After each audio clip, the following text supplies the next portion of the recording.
Well, hello everyone. Welcome back to another video. This is team selection video for game week 8. Finally, again, the second international break, I'm counting them, is over. Football will be back this weekend. Finally, the real football, not this shit we've been watching over the international break. I'm so done with it. But it's been actually good.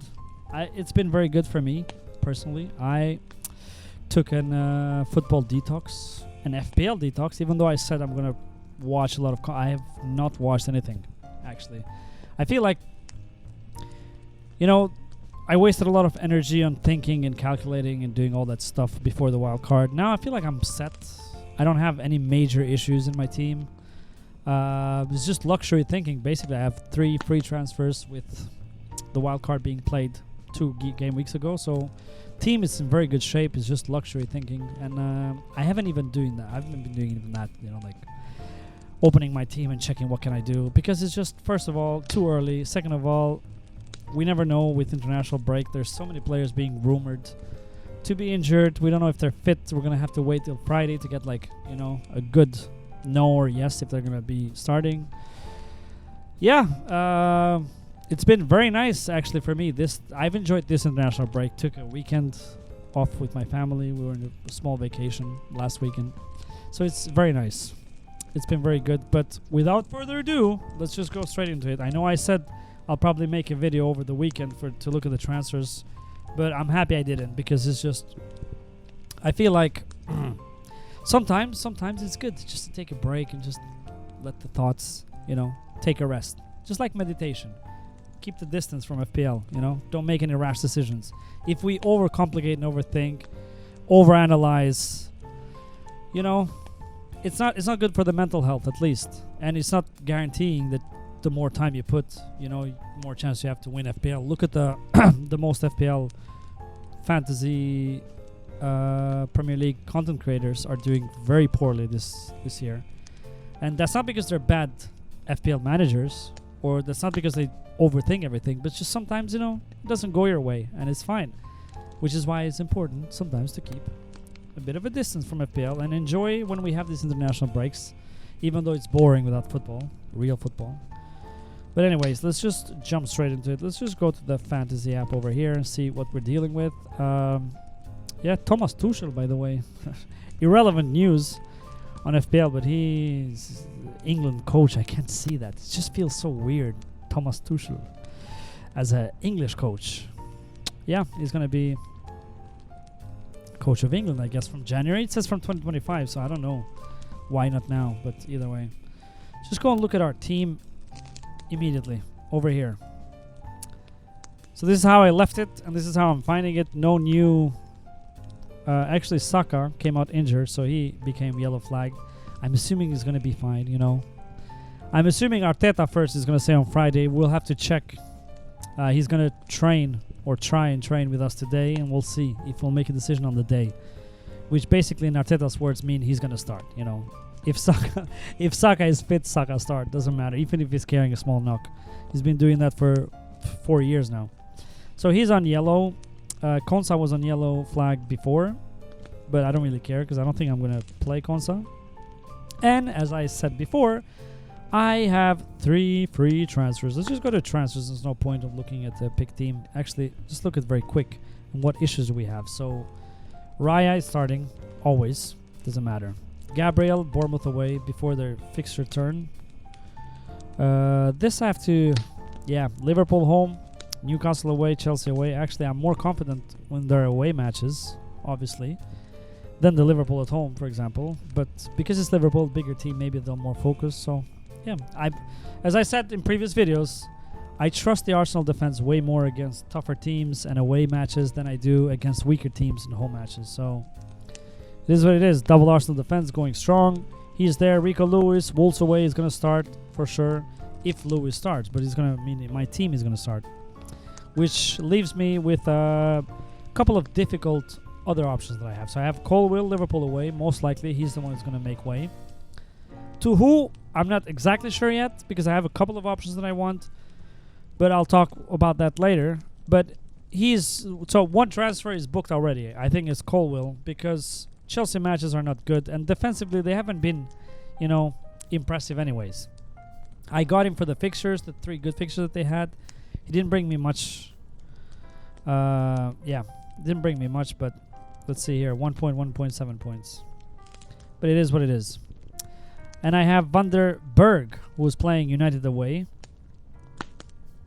Not a good fixture again, even though I'm very happy with him because look, next game week he's playing Ipswich at home, and that could be a very good fixture. And the fixtures in general for Bournemouth, I mean, that's why we all got Bournemouth. So I'm very happy with this pick. He is still on 4.0, yeah. Surprised people are not jumping into him, considering that he's starting for Brentford. And then I have Konsa, who's yellow flagged, but either way he's playing Fulham away. Fulham, have they scored? I think they've scored in every single match so far. So, and Aston Villa, they haven't been the greatest of keeping clean sheets, although they've been grinding some good results. But just, yeah. So I had some issues on defense. Other than that, midfield, so Palmer, Mbeumo, and Saka are going to be there unless Saka is injured. Obviously, then I have to think what to do. And I'm playing, for now, Rodgers against Fulham away. Not the easiest fixture, but, you know, it is what it is. And then I have Calvert-Lewin, Jackson, and Haaland in attack. So Jackson is a bit of a problem, although I said I am happy to keep him. I mean, I did want Solanke because the fixtures look so green and nice, but it just feels like a bit of a luxury transfer. I could roll this game week. He might not get anything, but I mean, who's guaranteeing me that Solanke is going to haul or get some points against West Ham? So, and Jackson has been good. He's blanked the last 2 game weeks, but if we look at the weeks before, so blank the first, obviously, against City at home, but that's the, and then 10 points, 6 points, then 1 blank, and then 16 points, 5 points, and then another blank. So he's only had 1, 2, 3 blanks, and one of them is against City. And he's been unlucky in some of the games not to score, missing some chances, which has been the opposite problem with Solanke. He's been, especially the last 2 games, been lacking chances. Not as attacking as I would like, dropping deep a bit. So I don't know. I'm a bit undecided of that. I had the chances, obviously, to go to Solanke, and I would get me 0.1 plus on the bank because I got Nicholas Jackson for 7.6, I think. Yeah. But yeah. The issue is I also have Semenyo on the bench, so my initial plan after the wild card is bring Semenyo and then sell him to McNeil. But if I bring McNeil this game week, I'll probably bench Rodgers. I mean, is it so much better? I don't know. The fixtures for Everton are amazing, so I really want McNeil. But again, it feels like a luxury transfer. So let's just go to transfers over here. Couple of thoughts. So there's a lot going on in my head because I really want Wolves players, as I said in my last video, for next game week, so not this game week, which is why I'm so tempted to only make 1 transfer, and then I'll have 3 again next week, and then I can shift some players out. For example, let's say Jackson, you know, another blank, and Solanke does amazing, can bring in Solanke. But for Calvert-Lewin, I really want to have where is Wolves? Over here. Yeah, I really want to have Cunha. So now it leaves me with 0.2 in the bank. I can get 0.1 because I could get Colwill, for example. If I sold Lewis, which I don't want to, I'll talk about that later. But anyway, I definitely want Cunha. That's for sure. After the City game. Look at these fixtures. Look at these fixtures. Beautiful, amazing. I could even keep Calvert-Lewin for another one, game week 9, because Brighton away, not the easiest fixture. And then bring Cunha in, Crystal Palace home, Southampton home, Fulham away, Bournemouth home, Everton away, West Ham away, Ipswich home, Leicester away. That is an amazing run. And I also want Ain't Nori. Not only has been so attacking, but again, the fixtures. So these are the players I know for sure I want. Solanke, we'll have to see. The jury's still out. In midfield, I don't really think, except Semenyo for McNeil. Again, depending on how much am I going to play McNeil, because I don't want to make that transfer and just have him on the bench. Where did Everton go? So there we go. Minus 0.2. So I'll have to shift some players around. See what I can do. This, I would love to have this team. But it looks like, you know, McNeil might be downgraded to someone cheaper, like an Adama Traore or something like that. Yeah, and then for this week, I don't want a Nori because I have very weak defense and weak bench on the defense as well. So let's just restore everything. Let's say I start the whole team and I just want to sell Colwill because he's the weakest link. So a Nori is one, but not for this week, as I said. Now, it leaves me with a couple of options. My favorite so far, although not very inspiring, is Aina. So I want to go for... Has he increased in price? I thought it was 4.4. Anyways, I want him because the immediate fixtures. They're playing Crystal Palace at home. They've kept a very good, tight defense for us generally. I mean, the results 1-1, 0-1, 2-2, 0-1, 1-1, 0-1, 1-1. So even when they conceded one, max 2 goals against Brighton. So I really want him because of the fixtures. And for this fixture as well, Crystal Palace at home feels like very nice. Because who else am I going to bring? First of all, I only have 4.5, 6, 7, 8, 4.8. Udogi could be another one. Do I have money for Udogi? Was it 4.8 or 4.9? Let's just go to Spurs. It's 4.9. So I could switch Lewis maybe, Rico Lewis to Udogi, but I don't want to sell Lewis because I have the rest of the benches. Anyways, I could get another defender, but again, the fixtures, they look good on paper. West Ham could turn out to be a tricky game for Spurs always. Crystal Palace away, you never know, in away grounds. Spurs has not been very impressive away as well. Aston Villa home, not an easy fixture. Ipswich home, okay, great. And then Man City away. Even though, you know, they're nemesis. Spurs is Man City nemesis. But definitely not a defender. Especially when you have the options of Solanke and Brennan Johnson, who I have just no good way of bringing him. I mean, ideally, but now I'm asking for too much. Now I'm just being greedy because this is my first thought. Bring Johnson. Now minus 0.7. Where do I get that? Where do I get that 0.7?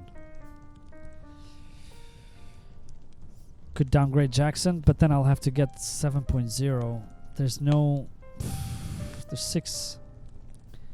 There's no good... Yeah, Welbeck 5.8. Wood. That's what I thought. I have to get another cheap defender. Welbeck, Wood, Raul, Delap, or Cunha, which I want, but I want instead of Calvert-Lewin because I don't want to keep Calvert-Lewin so long. Yeah, this is a problem. So I really just I have no good way, and I also want to keep this spot for, you know, rotate between Solanke, Jackson, and Watkins. Higher price, 3 different price ranges here in attack. Haaland obviously is going to stay there forever unless he gets severely injured, and we all have to sell him. And then Jackson in this price range, you know, 7.5 to 8.0. And another cheap defender, Calvert-Lewin. Is there cheaper? Could you go cheaper for Calvert-Lewin? 5.2. There's no... Let's go here. Yeah, there's no good for 5.2. Archer, no. I wouldn't want to go there anyways. Yeah, so it ruins the balance. Just one player. And defense, it's already too weak. I don't even know what I can do more. I'm just happy I have Raya, Gabriel, and Lewis because... Even though Lewis cheap, it feels like you're covering a very good team, but you never know with Pep. He might miss a lot of games and just then you're stuck with Van den Berg, which the fixtures, again, not too bad to cover for these upcoming weeks until all the way to Game Week 14. They're pretty good. And then Konsa, their fixtures are a bit tricky. Yeah, as you can see here, a mix. So I could switch him to another... I could actually downgrade him for a 4.0. If there's a good option. But all of this I think is going to happen next week, because this week I am way more likely to just go Colwill to Aina. So here you go. This is it. I don't have any other options at this price range that I like. Let's go here to Nottingham Forest. Yeah. Because of no one has great fixtures like that. Everton obviously does, but I don't want Everton defenders because the only defense that I trust outside of the top 6 is the Nottingham Forest right now. So, yeah, that's probably going to be not very inspiring, but a transfer that I need for this week. That's my only weak link here is on on defense. And then if Saka misses, for example, then I'll go Semenyo to McNeil, and I'll play this midfield without Saka, bench Saka, depending, because I don't think that's long term, but I don't think Saka is injured anyway. So that's the thing. And then next week I'll have 3 free transfers again, and we'll see how it goes. We'll see how my team does. I might, knee jerk and just use all the 3. If I do poorly, I might do great and not use any transfer, feeling cocky, and then have a horrible game week after that. So that's FPL for you. Gotta live with it, whatever you do. Again, let's go to pick team from one last time. This is the team. Colwill is going to be sold for another 4.5, most likely Aina. Although I do want 8 Nori, but maybe from next week I'll sell Konsa for 8 Nori and bring in 8 Nori and Cunha. Other than that, I want to keep Palmer. People are still bringing him in. I want to keep Saka, Buemo. So Saka and Buemo, Palmer, just not moving from there. Rogers, same. And then Semenyo could be, anyone else, but it doesn't matter because it's going to be on the bench most of the time. Or rotate with Rogers. And then on attack, Calvert-Lewin, many cheap options. So him could be Chris Wood or anyone else, Delap.